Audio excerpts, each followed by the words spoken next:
Today we're going to be looking at the Billet rocker pedestals by PRW. The other day we looked at their rockers and I mentioned that we were going to go ahead and look at the Billet rocker stands. By itself, they're not too flashy. They don't have any kind of weird features. They don't have wings. They don't fly. There's nothing too exciting about these pedestals. They have one key thing that makes them better than the OEM ones, and that is because these rocker stands are actually made out of 70-75 billet aluminum. So the purpose of these pedestals in a factory application is to actually locate the rockers so that way you have somewhere for the round fulcrum to sit. The way it locates the rocker is actually with these little tabs that protrude off the side. There's one here and one on the opposite side. So when the rocker is installed and bolted together, it's got this flat side right there.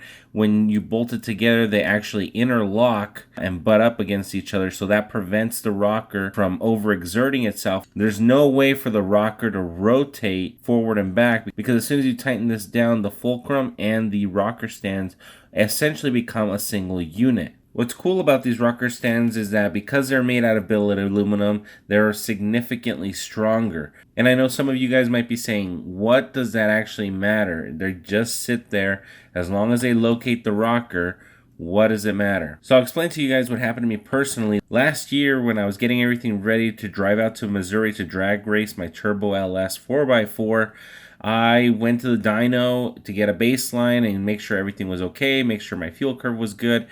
And on the second run, suddenly the engine started misfiring. We shut the engine off because it didn't want to idle anymore. We pulled the valve covers, and what we found was that the keepers holding down the valve had popped off. The retainer was just sitting there, and the valve spring was off to its side, and the valve was bent inside the head.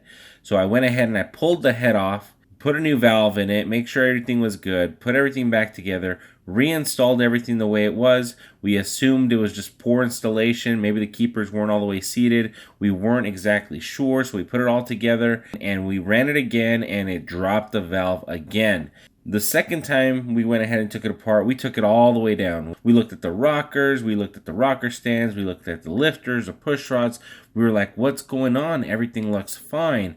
And so as we were looking things over, my friend Anthony, the owner of the dyno shop, actually said, hey, look at this. And I went ahead and I walked over and I checked, and on that rocker stand, we saw a little bit of a corner on this part that protrudes out. This corner had actually sunken in just a touch. So what we guessed was happening was that the rockers were bolted down like they were supposed to, but then as we were climbing up the RPMs, the rocker would actually rotate in its place.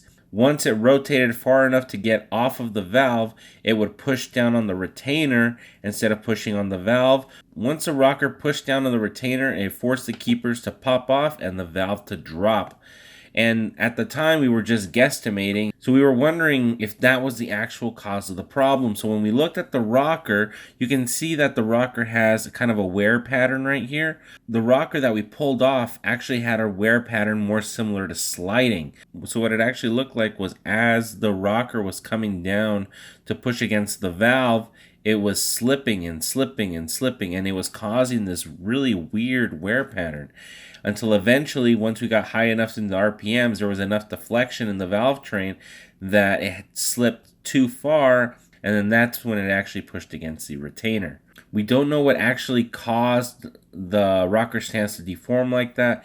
It could have been installation error. It could have been that the trunnion was coming apart and forcing the lateral forces to wear out the corners of the pedestal. Somebody could have easily dropped it. It really could have been anything. But when it was time to finally look at the upgraded rockers, I said, well, if I'm going to go through this again, I don't want to risk dropping another valve into the motor because it's a lot of wasted time and money. Let's go ahead and upgrade the whole valve train, and let's make sure this doesn't happen ever again. And that's the reason I'm actually excited to be installing these on my truck, because now I can safely rev up to the higher RPM, 6500, 7500. By that point, I'll have installed the upgraded rockers from PRW and then the upgraded stands, so my valve train should be 100%. Like I said, I know that the rocker stands aren't anything too exciting, but I thought I'd go ahead and share my story so you guys can go ahead and check everything when you're reinstalling your own builds. If you guys notice that there are any problems with your stock stuff, ask somebody.